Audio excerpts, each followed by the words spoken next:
Hey, what's happening, everybody? I'm Tommy, and you are on the boat. By the way, this wasn't scheduled. I didn't intend to do this. Hey, Johnny Scoville, Burnsy25, good to see you. This wasn't something I was going to be doing today. I figured that I could just kind of highlight whatever happened at the arraignment this evening. This would be the arraignment in the Michelle and Rob Reiner murder case, where their son, Nick Reiner, is accused of killing his parents, patricide and matricide, both. This is one of those situations, though, that we kind of have to talk about because nobody kind of saw this coming, or if they did, no one was talking about it. This is an arraignment, as we talked about yesterday and many other times on the boat, is just when you show up, have the charges officially read to you. Here's what you're being charged with, and you get the opportunity to enter a plea. Yeah, Lumen, I think a lot of people are confused and shocked. I'm not going to tell you that I'm not, although there's a part of this that might make sense, and we'll delve into that a little bit. And from Massachusetts, good to have you here. So this arraignment usually takes place within about 72 hours of you getting arrested, right? Usually, and that's a big thing in the United States. And the reason it is because there are other countries where they will arrest people and let them sit in jail forever. In America, you have to produce the body. You have to show up and say, hey, check it out. We really got Tommy. Here he is. Here's what he's being charged with. He's in jail. His bail is set at this, or we're not letting him out on bail, or whatever they decide to go with. But it is a hallmark of our legal system. He didn't get that opportunity originally to get, because obviously this took place on the 14th of December. Normally, we would have seen him arraigned much quicker. He could not show up at the arraignment. He was on a medical hold at the time, which was probably more of a psychological hold than it was a medical hold, to be by full disclosure. Nevertheless, they postponed it until today, January the 7th, at which time he and his attorney, Alan Jackson, were going to appear. They were going to enter a plea. And usually there's some other incidentals. There's stuff that they might talk about where paperwork is already starting to happen or whatever. Mittens, good to see you. Glad you're here. Auntie KK. Jeannie Hansen, glad you're here. This was a situation, though, where once they got in there for the arraignment, Alan Jackson got up and he said some things about there are some subpoenas and some things that had already been filed, and he wanted to protect those going forward because he's withdrawing from the case. And he said he talked to Nick about this, and he said in light of the discussions that would have happened, he cannot proceed. That is what he said. What exactly does that mean? Well, we're going to have to find out. TMZ reported on this first. I actually thought about running with this story, except if the only person that you hear it from is TMZ, if the only news outlet you hear it from is TMZ, I'm usually a little hesitant to pull the trigger on anything that TMZ comes out with. However, after watching the arraignment live, it's absolutely a fact that Alan Jackson will not be representing Nick Reiner. This definitely changes the case in a big way. And I don't know, when this first happened, this isn't really Alan Jackson's wheelhouse kind of case. He's a guy that goes in and fights for the "you didn't do it" defense, right? He's that's really more in line with who he is. He's not a guy that's going to cut a deal. So this is absolutely worth reporting on. The question becomes why. Now, it has been speculated by a lot of people that Nick Reiner had some money from the death of his grandparents. Carl Reiner, when he died, allegedly left money for all of the kids. Do we know if that's the truth? I can't track that down to find proof of that anywhere. That may have happened. He may have had some of his own money. He certainly got an allowance of $10,000 a month. He may have had some funds, and perhaps Alan Jackson thought that he was going to continue to get paid on this forever. Hello, Angie Mo. If the cash dries up, I'm not being cruel, but lawyers are not famous for wanting to represent people that can't pay them, especially if you're in private practice. There are some law firms, huge ones, that for the purpose of tax write-offs and good press will take some cases pro bono every year. They tend to be cases with things along the lines of the Innocence Project, things along those lines where they believe that one of the parties involved is actually innocent but doing time. Sometimes you will also get attorneys that just feel like this is going to be really great for my career, right? There are attorneys that will come in and take a case without getting paid on it. This, however, is going to be a long case. This case could drag on for years. It could drag on for a decade, depending on what happens with Nick. The first thing that's going to happen is there's going to be a competency hearing.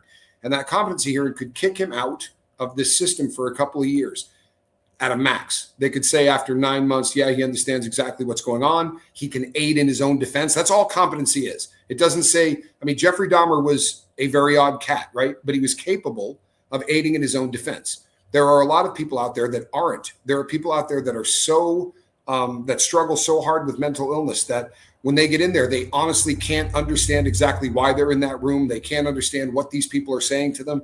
If you're not capable of at least helping the lawyer who's defending you by answering questions, by staying focused and in the moment, then you're declared not competent. It doesn't get you out of trouble. It does in the cases of misdemeanors. If you're in there for misdemeanor shoplifting, or even if you're in there for felony shoplifting, and they determine that you cannot aid in your own defense, very often they'll just send you off to some place that is going to put you on medication or work with you until you're deemed competent. But they'll drop the charges because it just doesn't pay off for them to keep going back and forth and doing all of this because it's very expensive. Sandy Wendy, good to see you. Joanne Adams, how are you? Whitby Island girl, glad that you are here.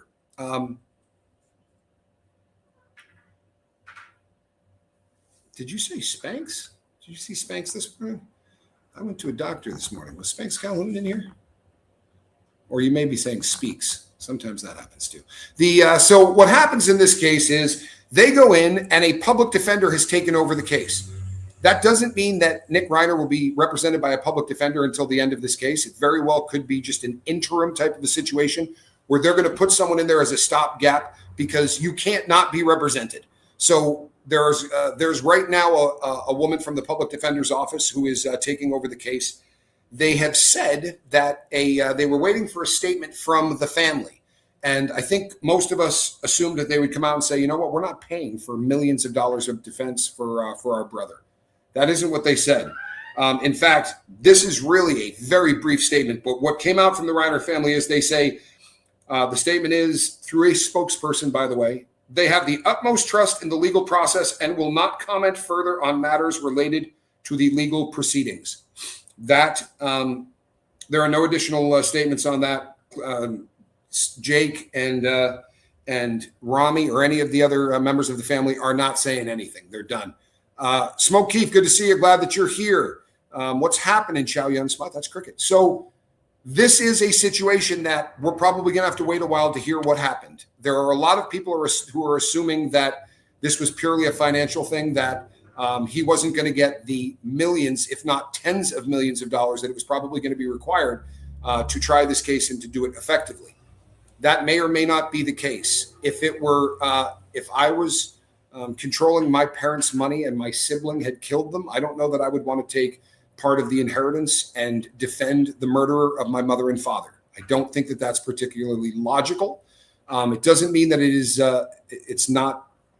I mean, maybe they were willing to pay. Who knows? Maybe Alan Jackson had enough time over these 3 weeks to find out more details that made him go, I don't want to handle this case. That could be the case too. Sometimes if a defendant says to their attorney, yeah, I did this, I killed him, and I hated him, and here's why I did it. He will have met with Nick. Things that Nick said may have made him want to back out of this case. The other thing is maybe friggin' reality set in. Like, if we apply a little critical thinking to this, how does Alan Jackson come out of this looking like a good dude? And I don't mean with what he did today. Let's say you take this case all the way to the fruition. And what happens is you're able to get it dropped from a capital murder, so 2 charges of first-degree murder, and you get it dropped to 2 counts of second-degree murder, which would give him an opportunity at some point. He may never get out, but there would be hope. There would be light at the end of the tunnel. Or if you successfully get him so that he is not going to be convicted, if you get him found not guilty by reason of insanity, these are the kind of cases that can destroy a lawyer's career. Honestly, this is such a divided country on this, and this is a rumor mill from hell, right? There's so much already being generated about this. I would imagine we'll hear an awful lot from Mark Garagos. It's funny when you use AI models or you look up anything and you try to do research, first thing they say is, by the way, here's what Mark Garagos said. And the reason for that is when TMZ says stuff like people closely associated with the case, you can just about bet the farm that that's coming from Alan Jackson through Mark Garagos into TMZ. Can I prove that? No. But since Mark Garagos has a show called Two Angry Old Men, which he co-hosts with Harvey Levin, it would seem logical to me that he's leaking information to TMZ, right? And I don't know, you can get pissed at that, I guess. But this is one of those situations that this is going to continue throughout this case because there's so much damn money in breaking stories. TMZ is going to make a fortune being the people that broke the story that Alan Jackson was out. They knew about this prior to the press conference. So somebody leaked it to them, right? Because the press conference had not been completed yet. Alan Jackson had not yet appeared to say, yep, I'm withdrawing myself from the case, but TMZ knew. Now, they have sources because they pay sources, but they also are a disinformation campaign. Hello, Joseph. Good to see you. Gemini girl, glad you're here. Hey, Brock Bandy. This is the kind of crap that happens constantly at TMZ. But this story is legit. This has been chased down. I promise you it's a fact. I watched it happen. It will be really interesting to find out the whys. I'm not sure that we'll ever get a great answer on that. As you know, there are certain legal responsibilities to attorneys, much like there are legal responsibilities to doctors, where you don't discuss certain parts of cases. Why, thank you, Leno Gray. That is a very cool thing to say. I really appreciate Lenora Gray. Pardon me. I do that crap all the time. I'm always reading the first three letters. By the way, to everybody that reached out, I appreciate you. My head is better today. I did go to a doctor to get looked at, just to be careful, and I'm sure everything will be all right. But it was a hell of a headache, and it was still lingering a little this morning. Natalie Strasser, good to see you. So I went down there, and I was given some medication there. They don't write prescriptions for like narcotic medication. Just is very, very rarely done in this country. Believe it or not, it just isn't done very often in this country. It's not like America. So. But I was given a pretty rowdy painkiller that is not an opiate base that knocked it out like that. So I'm feeling a hell of a lot better. I appreciate it. He is going to be in a tight situation, Alan Jackson, because what if what he saw in the at the crime scene scared the crap out of him? What if what he saw from some of the or found out from what we're not hearing because of the security hold that is on the autopsies? By the way, people commented in the comments about how long autopsies take. Average autopsies results don't come back sometimes for 90 days. That is because tissue samples get tested, blood samples and blood serum get tested, all of these things, hairs, they test so much stuff. However, the cutting the Y incision, removing all of the organs and weighing them, counting the wounds, that kind of stuff, that happens very, very quickly. And very often, the public can get access to that kind of information. We may not know the toxicology. We may not know an awful lot more that wouldn't come out for a long time. What we would know is if they had been cut from ear to ear, right? Or if there were 77 stab wounds on his mother and 60 on the father, that kind of information tends to get out quicker. But the people that pointed out that most autopsies take 90 days, that is correct. However, when you put a hold on something like this, it's because you don't want any of the information coming out. Not necessarily the entire autopsy, but this is a situation where we're not going to hear until the security hold is taken off. So we'll find out on that. Could it be that Alan Jackson is friends with a witness from Conan's party? He subpoenaed 10 people from the party and then withdrew. Just an idea. It could be, but I think you're going to have a hard time unless you use a public defender. Most high-profile attorneys in California are going to know a lot of famous people. They tend to eat at the same places. They tend to go to the same type of parties. Alan Jackson is a bit of a rock star. He could have known a lot of those people. I don't know that would have been a conflict of interest. I mean, honestly, not in the true sense of the word. But in cases where it might be, let's say you have to call somebody as a witness that you step aside and you have the second lawyer, the lawyer that sits in second chair, handle it. So that's a possibility, Lumen. I don't think that's what we'll find out it was. My gut says it had probably something to do with more along the lines of money. And maybe, just maybe, he looked at this and just said, this isn't my wheelhouse. He's a great investigator. He is one of those people that will go out to crime scenes and look at it. He's one of those people that will go and talk to absolutely everybody. If you look at the Karen Reed murder trial, the reason that defense was done as brilliantly as it was is because he didn't just hire private investigators to go out and look things up. Of course he did. But he also goes out and talks to these people, and he goes out and gets a feel for what's going on in the town. One of the other pressures that I think probably people should take into account is the high profile nature of this must be freaking exhausting, for real. So once you say, I'm going to be representing this guy, look, I get trolled massively. Anybody that comes on and talks or does anything and has any footprint, it can be that big if you have a social media footprint. Alan Jackson is famous. He's like no BS famous. And he got a lot of hate from the anti-Karen Reed community in Massachusetts, right? There was an awful lot of hate that came in on this. So imagine the amount of hate he's getting already because he's representing this guy. Is it worth the money? I mean, honestly, if you're a high-profile lawyer that gets paid, $10 million a case, is this one you want to take? The Karen Reed murder trial was great for his career because we got to see him. He was a rock star, right? He went in there, he changed out the normal watch he wore, put on a Rolex Submariner. Like, he was in there looking good. He was in front of the camera. He was performing.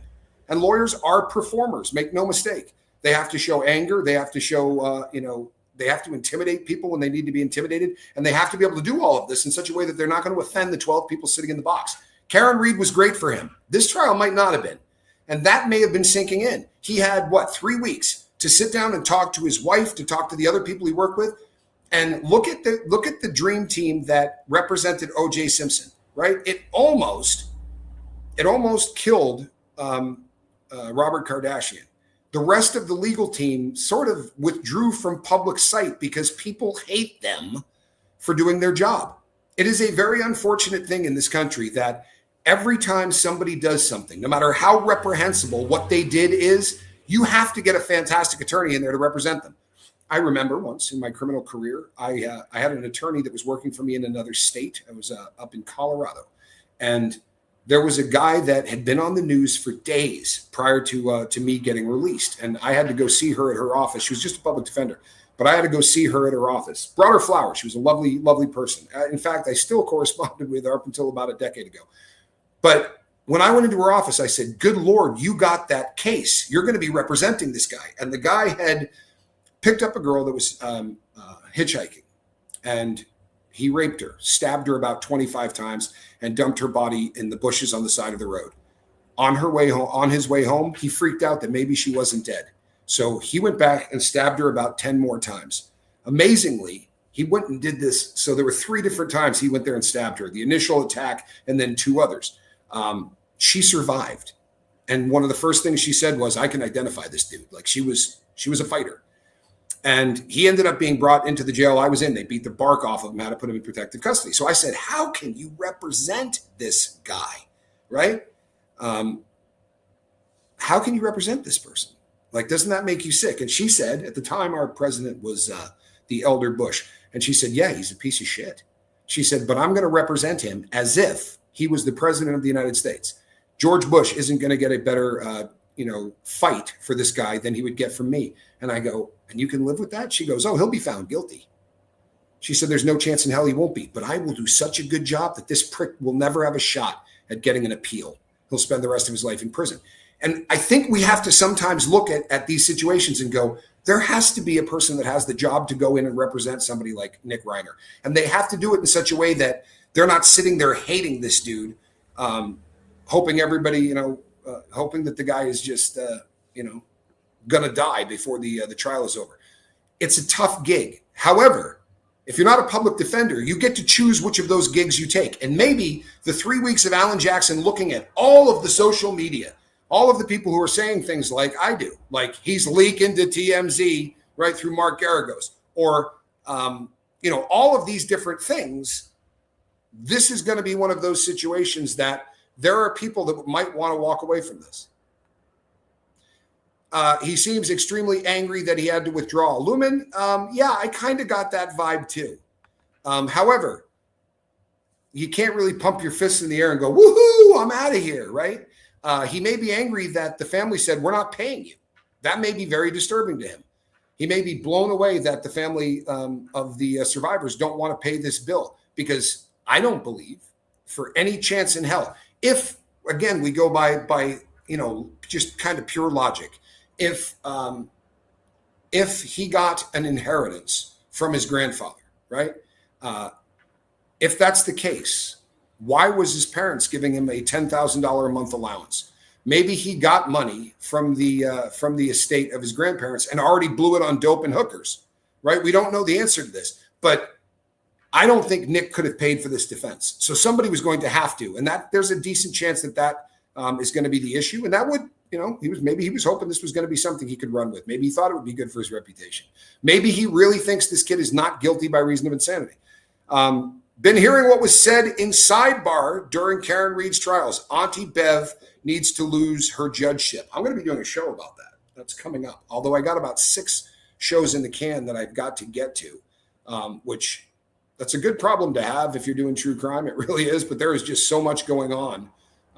Hey, Laura Lou, I also want to, Roberta says, Lumen or the loss of money. That could be it. Also the loss of fame, right? Like if you are his kind of attorney, having your name in the public realm at all times, if you say to people that are into true crime, who do you think, Sierra Terry, good to see you. Hey, Heather, you think to yourself, who are the best attorneys in the United States of America? Alan Jackson's name is going to come up. And it's not going to come up because we study law journals. And it's going to come up because most people that are into true crime watched the Karen Reed murder case, right?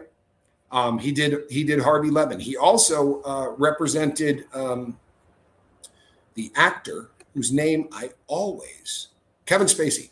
He also represented Kevin Spacey successfully, right? So this is a guy we assume is one of the best in the world. This could have been an opportunity for him to really show his stuff and really be in a case that's bigger than anything else. He might be genuinely pissed off that he's not able to do this, but he can't take this kind of case for free. I don't care how rich you are. The amount of money that the defense is going to have to spend on this is going to be a very long process. When you realize that caliber of defense attorney charge anywhere from $750 to $1,000 an hour, right, for work, and those prices go up in court. That is outside of the court.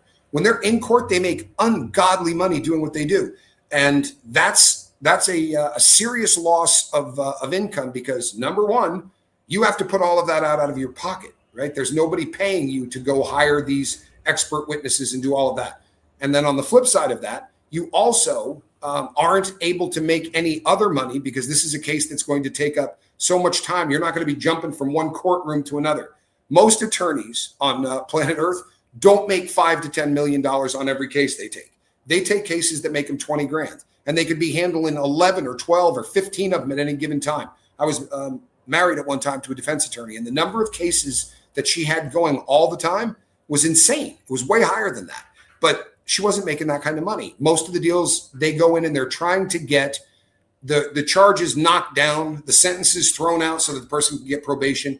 What Alan Jackson does, he is a litigator. He is a guy that is going to go in, appear in front of a jury, and dazzle them. He's going to try to get witnesses and people on the stand to make sure that his client is found not guilty, right, he or she. That's a rare kind of litigator in this country. It really is. Most attorneys never do anything like that. Most of them are cutting deals. Most of them, I mean, there may be trials that they take all the way to the box, but those trials might last 5 days, right? 6 days. A long trial might be 2 or 3 weeks. You look at OJ and the amount of time that they spent in there. You look at even Karen Reed was a long trial. Allegedly, he did a lot of the Karen Reed trial without charging her. Doesn't mean he didn't get paid a lot. But that would have been about a $10 million case, and allegedly he gave her about a 50% off thing. The subpoenas, so he wants the subpoenas of the people that he had already subpoenaed people from the party. When you are stepping down, you want to make sure that that everything that you've done, you're now handing over to who's ever taking over. And you want to make sure that the court is going to protect the work that you did prior to you leaving. And there is going to be some procedural crap. There also, the next time that, by the way, today when Nick Reiner appeared, he was not in a suicide smock, as we reported here yesterday, and most people talked about. He is no longer on suicide watch at the towers. He is still in the same part of the building. The difference is his clothing, and he's going to be allowed a real mattress. He can be on an actual bunk bed. He is still going to be monitored with a camera. He is not going to have a cellmate. They're still checking in on him every 15 minutes. He's still considered somebody that is not fit to put in general population, which is probably a really good idea because people with that kind of notoriety and that kind of fame become victims really quickly in general population very often. I mean, not all of them, but if it's already obvious that you're suffering from some form of mental illness, absolutely, Amy. If you're already suffering from some kind of mental illness, then that abuse is more likely to happen. By the way, most of those subpoenas, if not all of them, are people that were at the Conan O'Brien party. So as Lumen asked earlier, it does pose a interesting question. You know, is there a chance Alan Jackson knew some of those famous people? I would say that there's a decent chance. He's kind of a famous attorney in LA, and people tend to eat at the same kind of restaurants, and they tend to run into the same type of people. Boy, there's a lot of truth to this. Incognito says, Nick is getting a whole lot of sober and sobering reality, right? Right now. I'm sure he's starting to realize just how good he had it before he allegedly killed his parents. Nick's probably in a nightmare right now. He's living a nightmare that, by the way, if you've never been there, it's the kind of nightmare that you can't wrap your brain around, right? I never went to prison for killing people, but I went to prison for robbing a crap load of banks. And when you're doing things that you shouldn't do in the back of your head, there's always that possibility that you're going to get caught. And the longer you do it, the more it becomes not so much a possibility, but a matter of at some point I'm going to get caught kind of thing. When I got caught, I hadn't robbed a bank in a very long time. It had been almost a couple of years since I had done anything like that. But as you're sitting in that cell and the drugs are leaving your system, you're not watching a lot of TV. You're not hearing a lot of radio. You're so sort of removed from society. And where Nick is, he is 1,000% removed from society. He's not seeing newspapers. He probably has no clue just how huge this spectacle is. I'm sure that when his attorney sat down, they would have explained to him that this is really, you know, and it's Brentwood. His parents are famous. He probably had an idea that this was going to be a media circus, but he doesn't realize just how bad it is. I remember talking to my mom. She came into visiting and she was sitting across the glass from me, and I wasn't watching TV. I wasn't reading newspapers. And she said, well, the good news is I know what you do for a living. She goes, the bad news is everyone else knows what you do for a living. Tommy, if in general population, would people try to roll this dude for cash?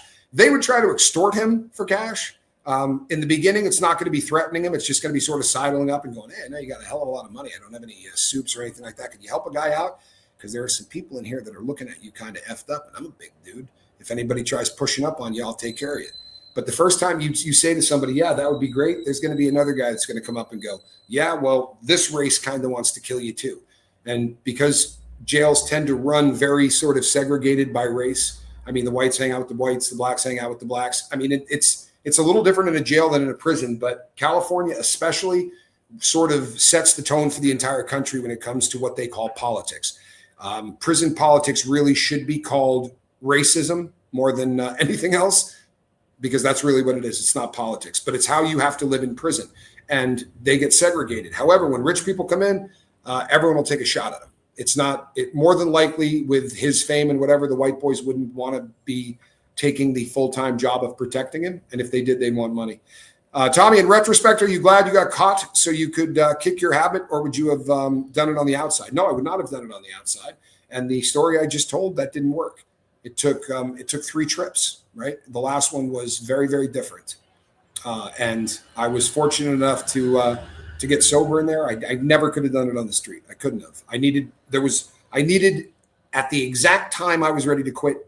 You know, they say you can't say the right thing to the wrong person, meaning no matter how good you are at describing sobriety and how you can get through it. And this is the process. If you start to journal, if you make your bed, if you build a life one brick at a time and do things that you never did in the past, all of the advice that really helps people get sober.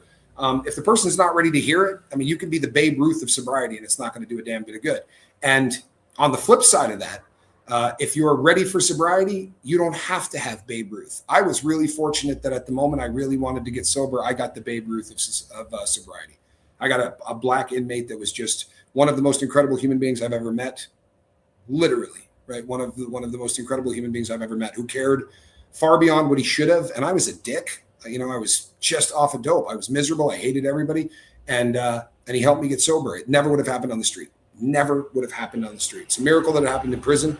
But it does always take a a miracle to get sober. Good news is they're a dime a dozen. For real. They happen every single day. I've watched a lot of them.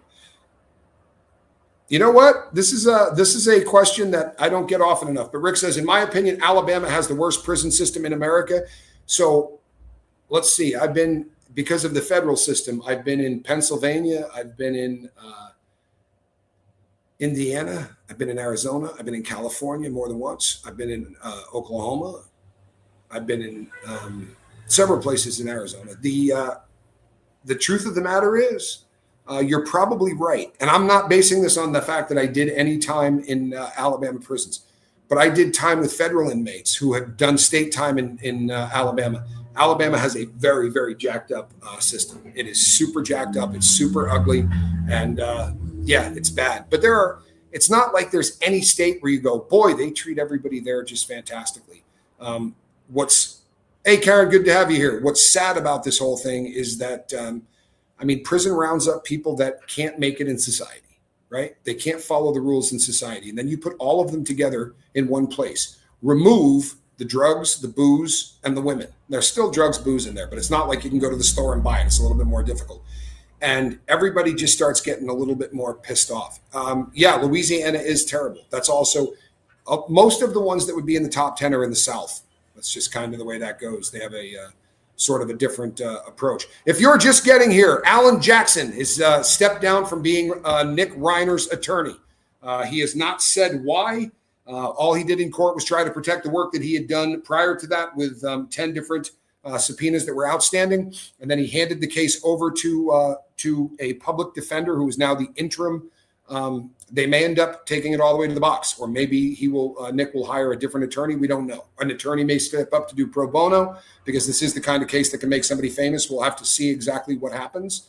But the Reiner family has, through a spokesperson, said they have the utmost trust in the legal process and will not comment further on matters related to the legal proceedings.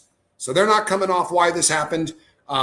Alan Jackson isn't going to come off what happened because he would probably have to violate that confidentiality that is kind of sacrosanct between a client and an attorney. So probably not much chance of Alan Jackson really explaining this. I think that logic is that this probably has something to do with money. I don't think it's unreasonable to believe that his brother and sister don't want to pay tens of millions of dollars to try to get him a lesser sentence for killing the two people that did everything they could to take care of him. That, to me, wouldn't pass the smell test. Now, does that kind of love exist? You bet it does. But by all accounts, particularly Romy was afraid of her brother. We know that there were 911 calls that went out to that house for domestic violence. We don't know who that was against. I tend to assume it was his parents. It doesn't necessarily have to be, but I don't think that they would be really excited to try to pay part of the inheritance from their parents. It seems to me almost sacrilegious to say, well, mom and dad left me $200 million. I'm going to blow 10 to 20 of it trying to save the people that killed them. Right. But on the flip side of that, they have also, it's been quoted that they said they hope that he ends up in a hospital, a mental institution of some kind instead of prison. I got news for you. If you end up in a mental institution, right, behind two murders, not just checking into one off of the street, those are obviously different things. But if you're going to a lockdown facility for people who are mentally ill, I'd rather be in prison. I promise you. Those are frightening places. Lenore Gray, that's such a kind thing to say. I really appreciate that. I'll put it up there quick so people can read it, but I'm not going to read it. Makes me feel a little, but that is such a beautiful thing to say. I appreciate it. The fruits of a misspent youth, sadly. I spent an awful lot of time in and out of the legal system and in and out of the prison system. And somebody had left a question of sorts in the comment section yesterday. So I will say this. When I went to prison the last time, I happened to be on a place that they call the carpet. Now, if you've been in and out, you would know what I'm talking about. But normally when you go into a jail facility, they have a carpeted area with a television on it. You stay there until you either get bailed out or it takes so long that they know you're not getting bailed out and they bring you to a unit. While I was on the carpet, they were showing the movie A Bronx Tale. And the young boy who's the star of the film is talking to Sonny, who at one time was a crew member of the Lifeboat, believe it or not, the guy that played Sonny. But he was talking to him, and he said, you're a smart guy. He said, if I was a smart guy, I wouldn't have gone to prison. And he said, well, how did you get through that? He said, there's only 3 things you can do in prison, right? You can work out, you can play cards, or you can get in trouble. And the young boy says, well, which one did you do, Sonny? And Sonny said, I read books. My last prison rip, I read books. I didn't do anything else. And I read primarily nonfiction, and I tried to work on myself. I didn't want to go back and die in there. And if I had gotten in trouble again, that would have been my reality.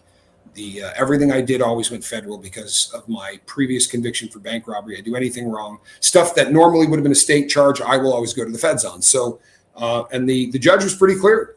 He said, if you ever appear in front of me again, I promise you, you will never get out of prison. So I needed to make some serious changes, and it didn't happen as soon as I got in there. As soon as I got in there, I went back to doing dope.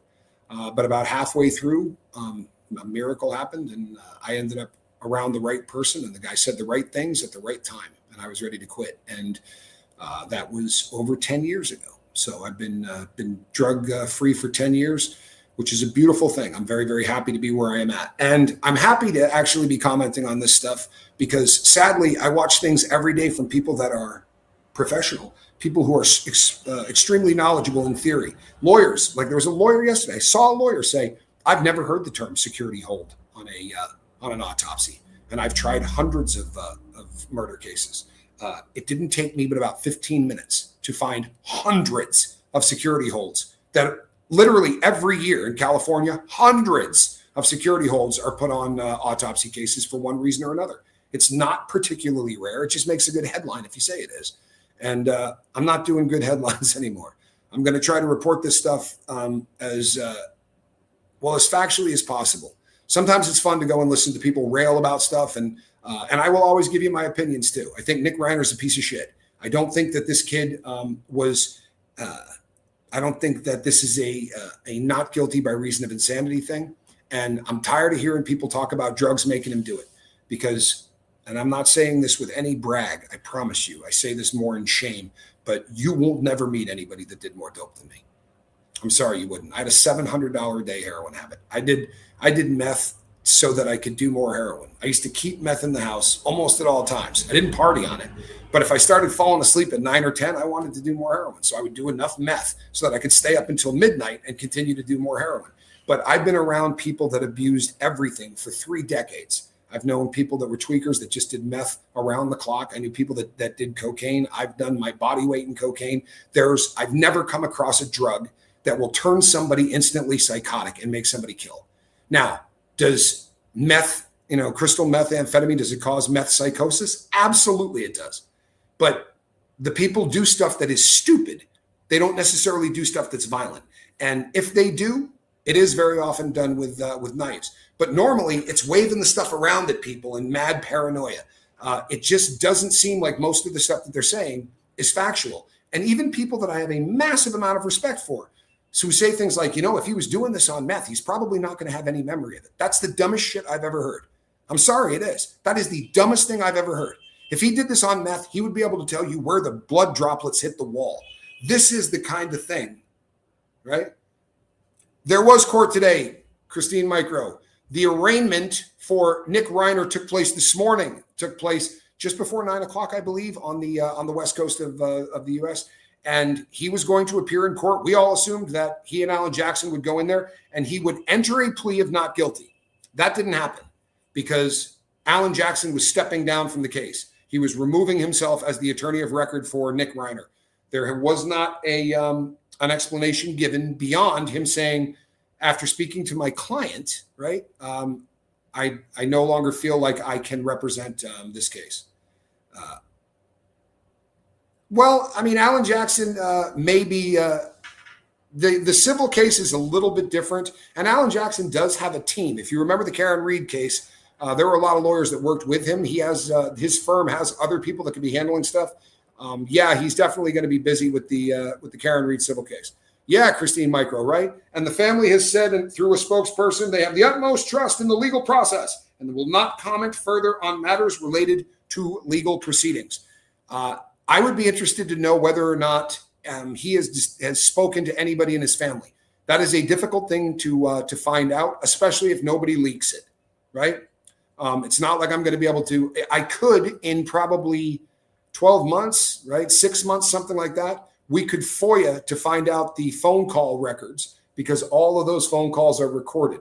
And I know that as true crime aficionados, you guys have probably listened to some of the calls that are being made by like Stephen Stearns or by Suitcase Sarah, right? Any of these people that ended up behind bars, their calls are recorded. After a period of time, you can get those calls and actually play them and find out who these people talked to, what was said. There are channels that only do this, but it's going to be a very long process before any of that comes out. So I don't know. As of this moment, the only way we're going to find out if he has spoken to Jake or to Romy or to anybody else in the family is going to be if somebody at the jail that listens to this leaks it. Now, make no mistake, people working at that jail, if they can find out that he's talked to his sister, they could probably get 10 or 15 grand from TMZ for that kind of information, and that kind of information will leak out. Right? Eventually, someone will sell that stuff, just like some of the stuff that comes out about Sean Combs. Those leaks normally come from somebody in the prison who would like to make a little extra cash. So they'll reach out to the Inquirer, or they'll reach out to TMZ, or they'll reach out to Inside Edition, Hard Copy. I don't know if any of those places are still in business, but those are usually the people that used to buy that kind of information. Caroline, I'm sorry you didn't get notifications. You know what? I think you're not alone on this, Christine. I think that most people's hearts are breaking for Jake and Romy and just the whole family. And I think that to some degree, there are people whose hearts are breaking for Nick Reiner. You can hate the guy and hate what he did and still feel brokenhearted for him. Because honest to God, you talk about, the expression killing the goose that laid the golden egg. He had two people that cared about him so much that they would not give up on him. That's going to sink into this kid. And as much as I find him to be a reprehensible human being, and he is, in my opinion, one of the worst, truthfully, I think he's a reprehensible human being. However, he's on the watch, whether it's suicide watch or whether it's just observation cell. I've been there. It's one of the most miserable places on planet Earth. And when you go there from Unit 6, it sucks. When you go there from Brentwood, where you had a $10,000 a month allowance and you went out and spent your money on hookers and dope, and you didn't have to pay any bills in life, the shock of where he was to where he is at now is just horrific. And I don't care how badly I find him a disgusting person. I really struggle finding joy in anybody sitting in a cell. I would say child molesters are probably the exception to that deal. But even people that do heinous crimes, if you've never done time, it's just it's a very unique kind of hell. And the only good news is it's a unique kind of hell that you bring on yourself, right? There are very few exceptions out there, right? But there are exceptions. There are people that do time for things that they've not done. To me, those people have a kind of brain power and a kind of resolve that I simply don't. I know that I would crack if I ever was locked up for something that I didn't do. It's one of the reasons that I live in South America, if you want to know the truth. After some of the crazy things that happened on YouTube, I got accused of human trafficking. I got accused of smuggling GHB from Mexico to the United States for date rape purposes, which, by the way, usually comes in a liquid form, which would make it really unusual to put in your backside. But that is what I had been accused of, to the point where I had police showing up at my house and questioning me about ridiculous things. And it got to a point where I was like, you know what, man? God forbid these people just keep doing this. That's a frightening world to live in. Do they medically treat him while going off drugs? Depends on what you mean by that, Style and Hair. So here's the deal on that. People ask this all the time. What if you go in and you're in withdrawal? Depends on what you're in withdrawal off of. If you're withdrawing off of alcohol, cold turkey can kill you. So they will treat you, and they will treat you with a benzo protocol is what it's called. They'll start you out with something like Ativan, right? Lorazepam, and then they will step you down to weaker and weaker benzos over the course of 7 to 9 days, and then you will be off and on your own. If you go in on benzos, if you're a person that goes in and you're taking Klonopin 4 times a day, they can't just take you off of that because it does the same thing as alcohol, right? It's why they treat alcohol with it. So if you quit cold turkey on a benzo, that can kill you as well. So if you go in and your drug of choice is a benzodiazepine, you're again going to be on the benzo protocol, right? And they're going to be giving you these pills 2 and 3 times a day and stepping down the strength of the pills until they get you completely off. If you go in and you're kicking heroin, they put you on what's called the heroin withdrawal protocol. And for that, you will get ibuprofen, you will get something like Tums or something like Mylanta or Pepto-Bismol, and they will give you a sleeping pill. The sleeping pill will be diphenhydramine, which is the active ingredient in Benadryl. It's not what one would call a real powerful sleeping agent and does literally nothing to help people that are coming off of heroin. They, in my opinion, and because I've been through this a lot, that whole protocol is just so that they keep handing you something and you feel like maybe you're taking something. I think it's placebo more than anything else, but they don't do dick to help people that are going in there and kicking. And as nasty as this sounds, that's probably a good thing, for real. You're not going to die coming off of heroin. You're going to wish you were dead, and maybe that memory for some people will be enough to make them not want to do it again.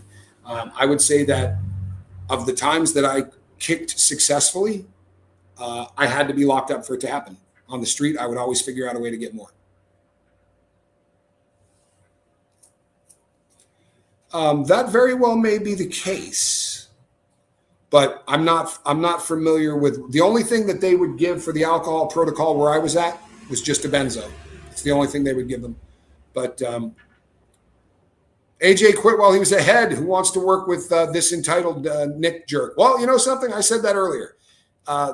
He's going to be a difficult client. And how do you get out of it as a winner? Honest to God. If you lose the case, you look like maybe you weren't a good enough lawyer to prove the insanity defense, right? On the flip side of that, if you win the case, then you're like the dream team from OJ, where everybody hates you for the rest of your life for somehow assisting this person that killed this beloved couple, Michelle and Rob Reiner, right? This is, and more is coming out about who these people are. The fact that there was someone else that they claimed as a son, and I'm going to be doing a show about this, so I'll just tease this a little bit. But they were working very hard to try to get a convicted murderer out of prison, someone who had been sentenced to death, had his death sentence commuted because they had done away with the death sentence in that state. But they were working very closely. They were emailing with this man on a daily basis. They had said he was like a son to them. They had also said that if he got out of prison, that he could come to California and live with the Reiners. Romy Reiner had described this guy as a brother to her.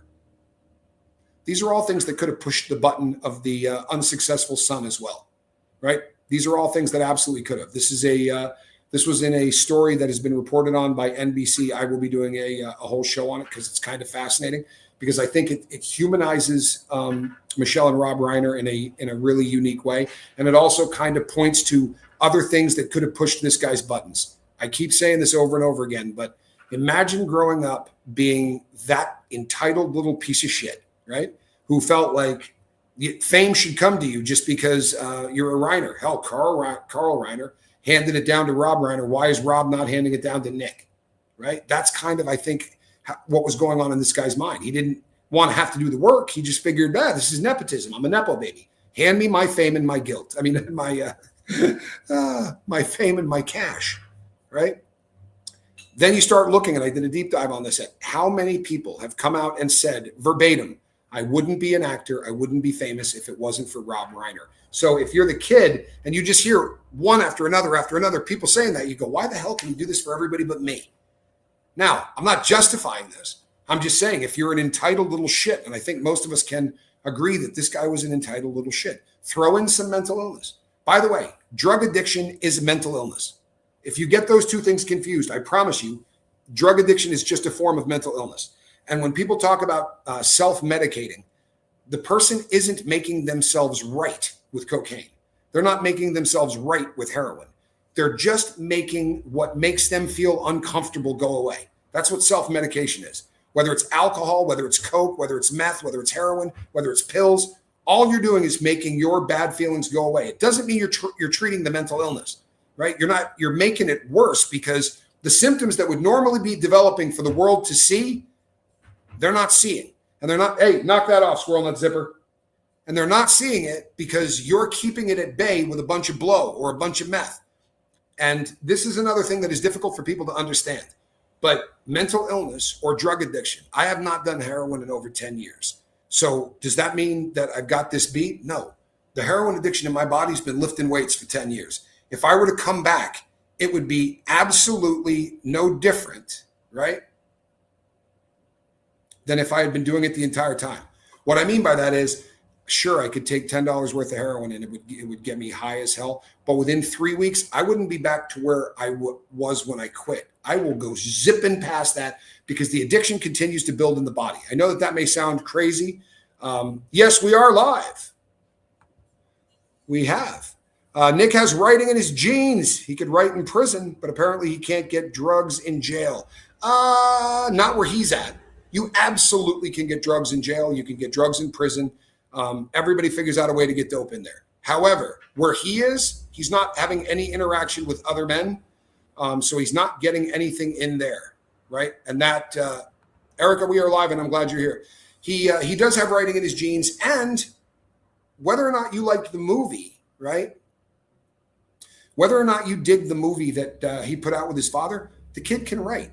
You know, he was, and I call him a kid because he was Michelle and Rob's kid. He's a grown man, but he did have some skills. He had some, and certainly he was around enough creativity. Some of that sponges off on you, whether you wanted to or not. However, the attempts that he made to kind of do things on his own, like that, the thing that keeps getting misrepresented as the smoking gun that showed he was a psycho. That was him trying to make a mockumentary in his backyard. He had his sister in on it. You know, he wasn't really going to kill the dog. He had made a reference about being sponsored by PETA. It was supposed to be a punchline. He's like, no, you know, the PETA thing is great. Man, I'm going to kill that effing dog. It was supposed to be a joke. I kind of get where the dark humor is. He also wrote for Family Guy. Now, by all accounts, how did he get that gig? He got that gig because of who his father was.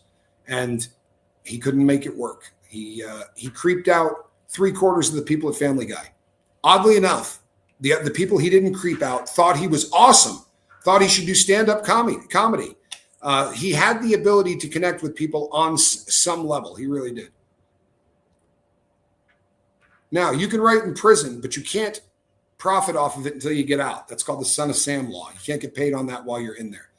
I've never told anybody this. My son was on meth, and I saw his whole personality change. But you know what helped me is I went through codependency therapy. Good for you. Good for you. Yes, Cricket. He did next to nothing on that show. Said he spent a lot of time laying down under his desk. But it was also alleged in some of the things that I've seen people write about that they said, be nice to him and don't let him touch anything. They didn't literally mean, they meant don't let him touch the show. Don't let him get near anything enough where he's going to damage what we're doing. Erica, that takes guts. It also says it takes guts to say it out loud. And and honestly, I cannot say this or make this a big enough deal, Erica. It's uncomfortable for me to come on here and talk about going to prison. It's uncomfortable for me to come on here and talk about being a junkie or hurting people or any of the stuff that I did. The longer I did it, the more comfortable I got. I'm to the point now where I'm like, you know, this is my past. If you can live with it, great. If you can't, I get it. But when people like you say things like this, other people out there who are in situations that you were in will have the guts to go, you know what, I should break loose.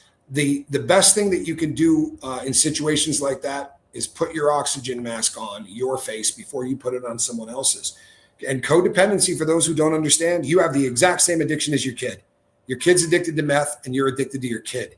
And as a lifelong junkie, right, who's been sober 10 years, when you know somebody is codependent with you, you start doing this one. I mean, whether it's conscious or subconscious, whether you understand that you're doing it in the moment or you don't until you journal about it later in life. But when you know someone is addicted to you the way you're addicted to the drug, then they're your fallback. You go out and you steal, you hustle, you do whatever you can do to keep buying dope. But on the days you can't, you call that codependent person because they're going to give you money.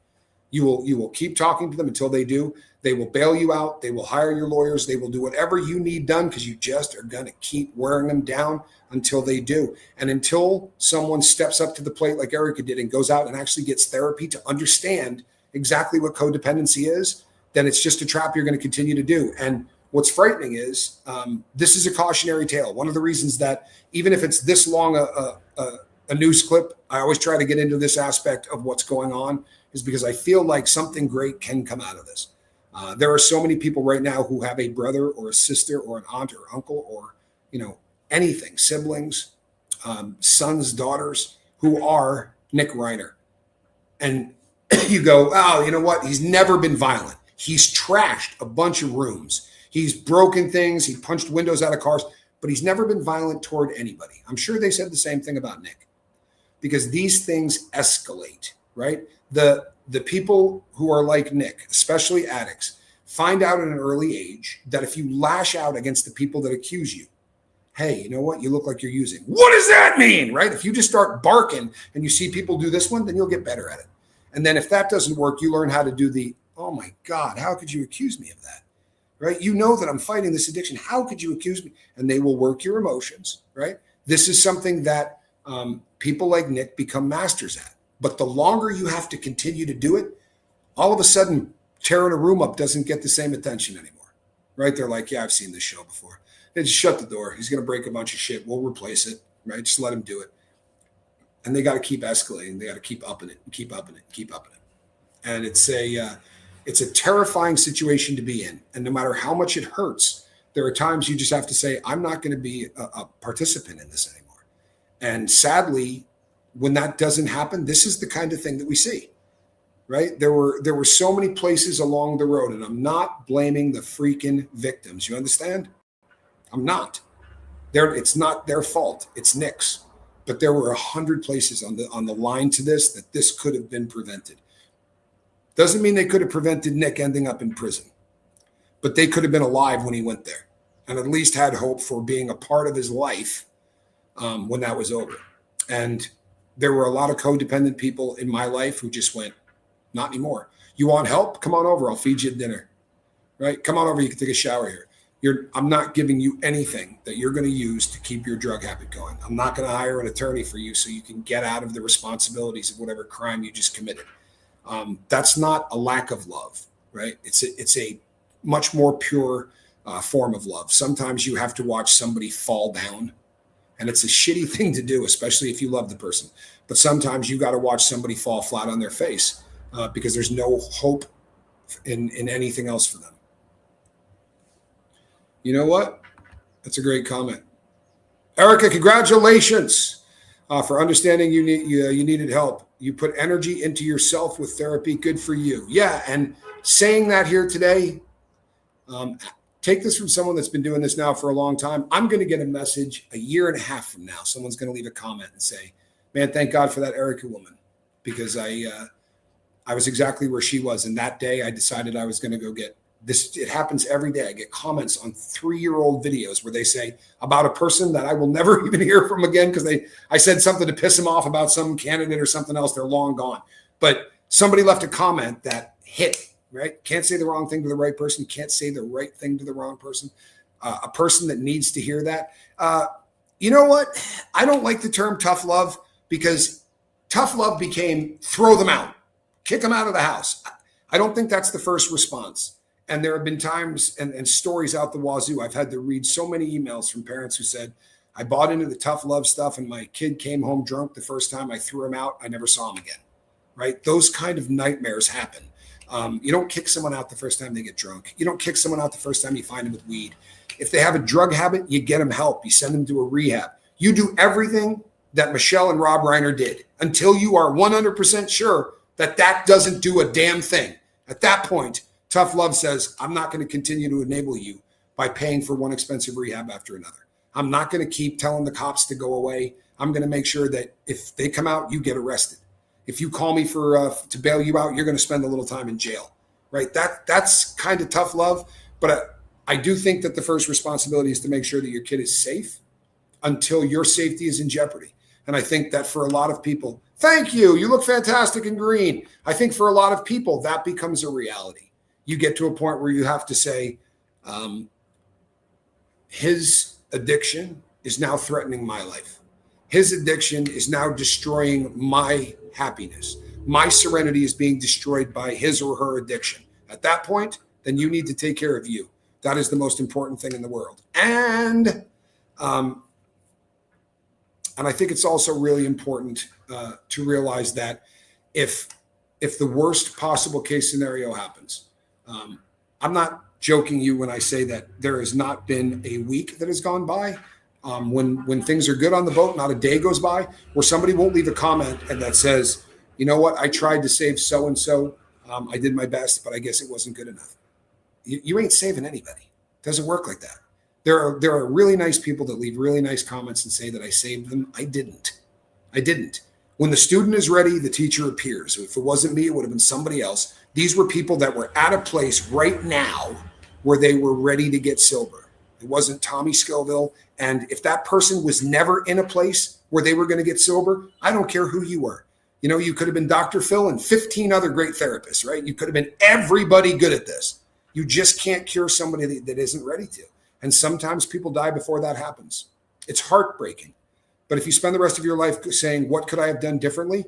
Then you messed up.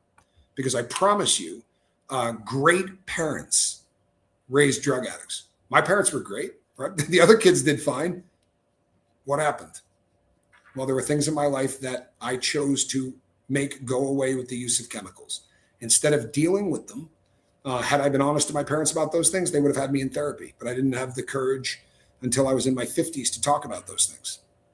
Thank you. I've been in therapy for codependency, and that's what helped me. There's a great book out there.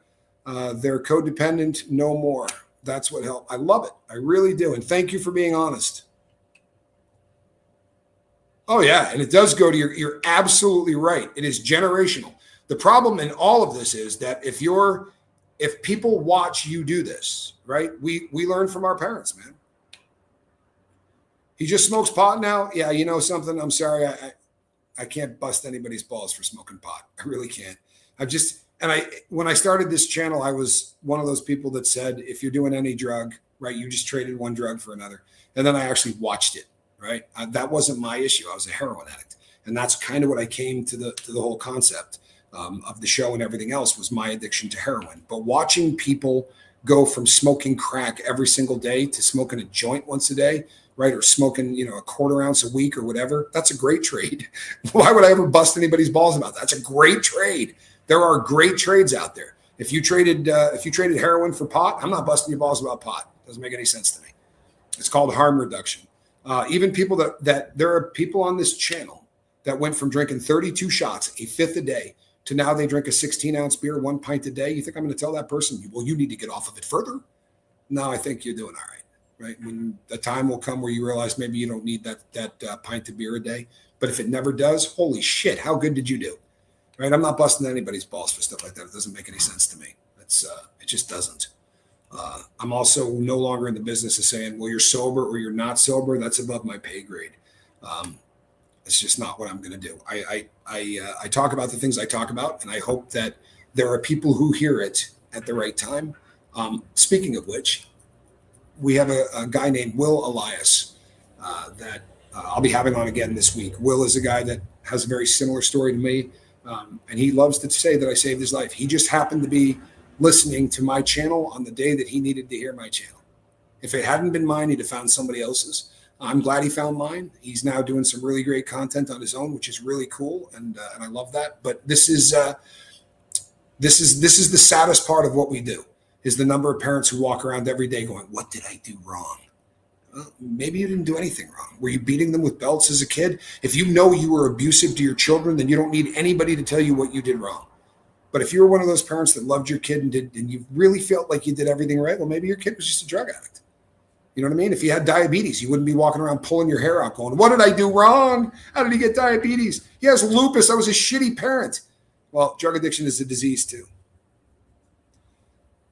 I relapsed twice in 20 years and wound up in the psych ward both times. Well, I'll tell you what, that may not be the worst thing ever either, right? And relapse is a part of this. It's a part of the whole addiction process. If you just got here and you didn't hear, Alan Jackson is no longer Nick Reiner's attorney. He has stepped down. We don't know why. My theory is no one was paying him. But if you just put some critical thinking to it, he also may have discovered stuff in this that makes him hate his client. That's a reality, and that could absolutely happen.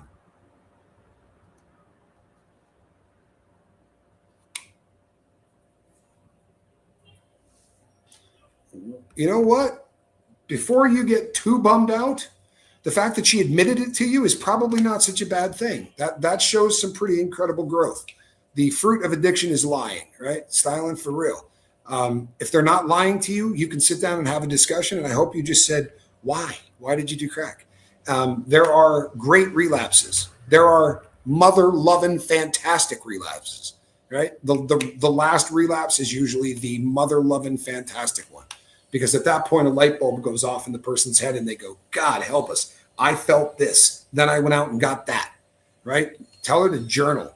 Journal. Write down why you decided to smoke crack. Don't just go, well, I got bored. No. Figure out why you did it. Because once they figure out why they did it, a beautiful thing begins to happen. I promise you on this. Honestly, I'm telling you the truth. That is, and there's nothing, and it's not good that she went out and smoked crack. That's not a good thing, right? But the fact that she told you is a great thing. Anytime connection is happening, and that's very serious trust and very serious connection for her to admit to you that she did that. I'm still in recovery. I'm a heroin addict. Christine says, I'm an alcoholic still in recovery. We're always going to be in recovery. Hey, Cindy G, good to see you. Yeah, it's a never ending process.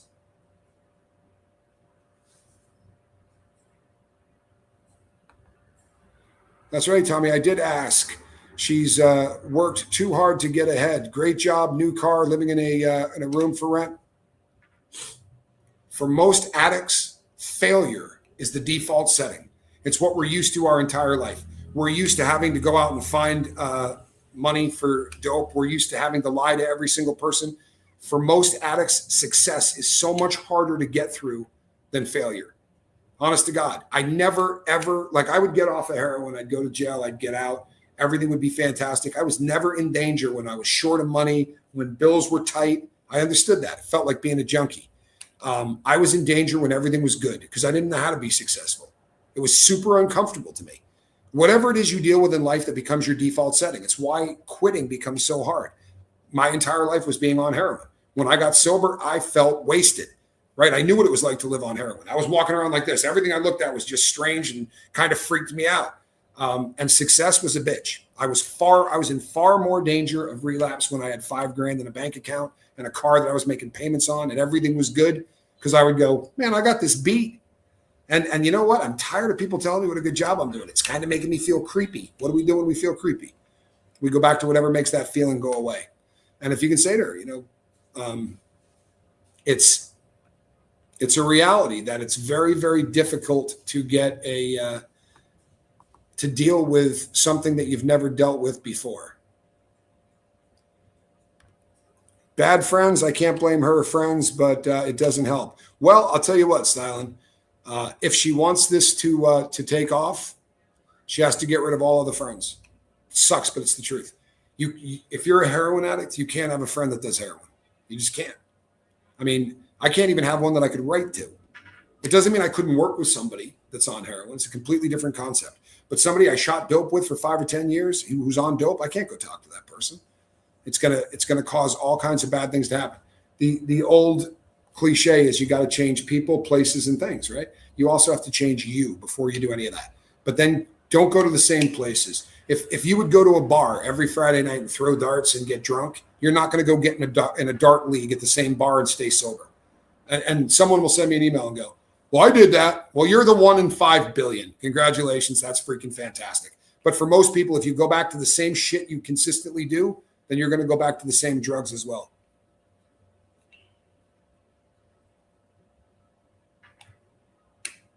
Yeah. And this is, I'm going to end with this because this is absolutely one of the, this is the comment of the week right here, Erica. My heart goes out to his family, his parents. This is horrible. I just wish they had the right psychology or psychologist that would have told them that you're codependent, that you're addicted to this guy's, you're addicted to his addiction. You're addicted to his chaos. You're addicted to all of the shit that this kid lives. You just don't get to feel high. You get to feel terrified. But that addiction is something that needs to be broken. Tommy Burt says, I have 0 friends that I can physically be around. I didn't in the U.S. I have a bunch of them down here, but all of them that I met through either church or a rehab center. It's not usually how I met my other friends. I used to meet them in prison, right? Or at really late night clubs and bars and alleys and places that you really shouldn't meet friends. All right, people, I've got a bunch of stuff I got to do because there are other shows I'm going to try to get up today. I'll get at least one more up.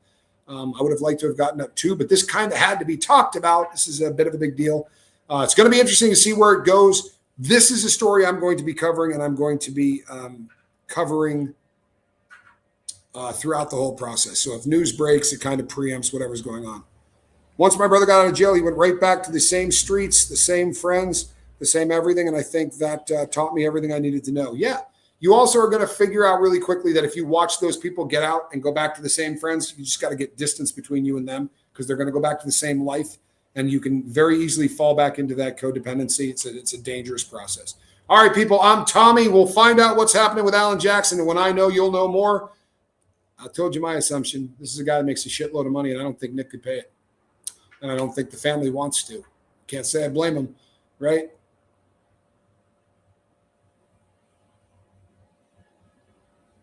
Thank you very much. I appreciate that, all of you. And I will see you on the next one. I'm Tommy. God bless.